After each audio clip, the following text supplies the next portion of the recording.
Is the simple answer the best answer? Sometimes it really is. I am such a huge fan of these mechanical timers. These are for indoors. This is a 2-pack from HBN. I've used them before, and I do need to tell you they provided them to me to do this review, but they gave me no instructions. They actually know that I'm a customer first, and then they were like, hey, why don't you do some videos while we're at it? As I said, these are 2 mechanical timers.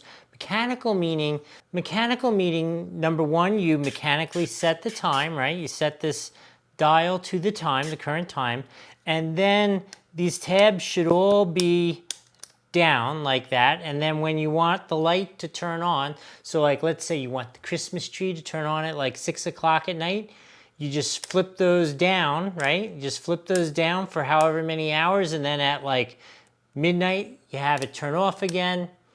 That simple. It is that simple. That is all there is to it. There is an additional override. So if you just want to flip everything on, you can just switch it to on, off. It's not really off, it's on timer. It's an override for the timer. The one thing you do need to know about these, which I don't think is a big deal for indoor use most of the time, is they are not grounded, right? These are just conventional plugs, not grounded, so you can't do anything really heavy duty with these.